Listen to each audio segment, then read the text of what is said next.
La démocratie d'abord. Car il faut bien se mettre d'accord là-dessus. On ne peut pas se contenter de brandir ce mot sans lui donner tout son sens, toute sa promesse inaccomplie. La démocratie, et c'est bien pourquoi le jour du 4 août 1789 reste la date essentielle de la Révolution française avec l'abolition des privilèges. La démocratie comme promesse, comme horizon, comme idéal, c'est tout simplement le régime de n'importe qui. Sans privilège de naissance, sans privilège de fortune, sans privilège d'origine, sans privilège de diplôme, j'ai le droit de m'en mêler.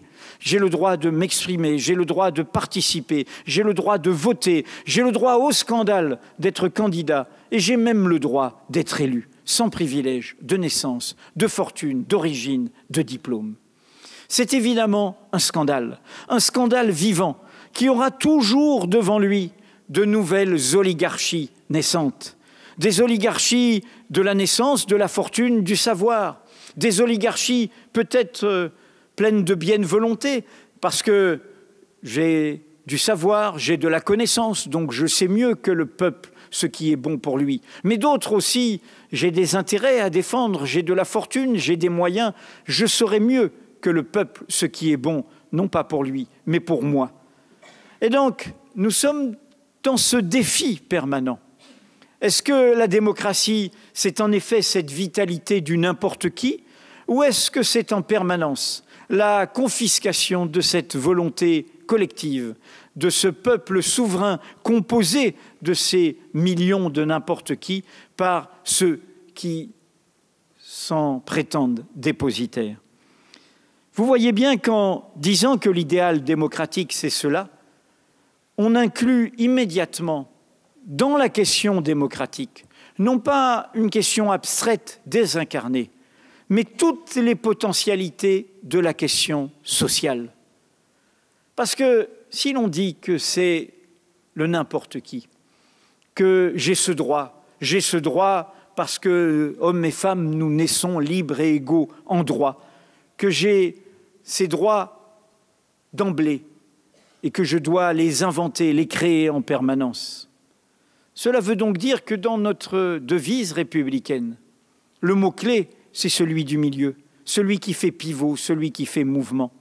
La liberté, c'est aussi la liberté de s'enrichir, donc de créer des inégalités. La fraternité, ça peut être la possibilité de choisir ses frères, donc d'en exclure d'autres. Qu'est-ce qui fait lien? Qu'est-ce qui fait dynamique? Qu'est-ce qui fait mouvement? Le mot d'égalité. Non pas d'égalité au sens où nous serions tous semblables, mais au sens où nous serions, en tant qu'êtres actifs, nous aurions tous les mêmes possibilités, les mêmes droits pour inventer ensemble de nouveaux droits, de nouveaux possibles. Dire que l'égalité est au cœur de cela, c'est lier entre la question démocratique et la question sociale, montrer que l'idéal démocratique, la culture démocratique, pas seulement les institutions, la façon dont nous allons vivre ça, faire vivre ça chacun d'entre nous, c'est l'idée du déplacement, du mouvement. C'est le refus de la fixité, de l'immobilité. Quels sont les ordres réactionnaires?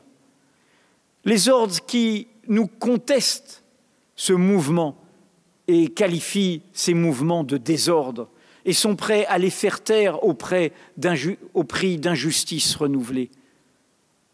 Ces ordres conservateurs sont ceux qui voudraient nous fixer, qui voudraient que nous ne bougions plus, qui voudraient que nous soyons les otages de notre naissance, de notre origine, de nos familles, de notre sexe, de nos choix hérités, et non pas de ce que nous inventons. La promesse démocratique, c'est celle d'individus libres qui peuvent s'inventer un chemin tous ensemble. S'inventer un chemin en échappant à cette fatalité de l'assignation à l'origine, à l'appartenance, à la dépendance. Ce n'est pas seulement la question de l'ascenseur social, comme l'on dit couramment. C'est une question qui se joue dans toutes les relations dans notre société. Car qu'est-ce que c'est que le discours conservateur et peu importe son étiquette politique, car il y en a, y compris sous d'autres latitudes, qui se revendiquent apparemment d'idéaux qui seraient classés à gauche. C'est ceux qui disent que le réel est intangible, qui confondent la réalité et leur réel autoproclamé. Le réel intangible, c'est celui d'un ordre qui ne serait pas modifiable, qui ne vivrait pas avec l'humanité elle-même, alors que nous ne faisons que passer sur cette terre et que cette terre bouge et que son humanité bougera tout le temps et que nous vivons avec cette terre et que nous en sommes comptables, que nous en avons la charge et que nous en avons la charge en pensant à ceux qui nous ont précédés et à ceux qui nous suivront et que dans ce mouvement s'invente réellement ce qu'est l'humanité. Et eux, ils voudraient le figer, le nécroser, l'immobiliser pour préserver quoi ? Leur pouvoir, leurs avantages, leur position acquise.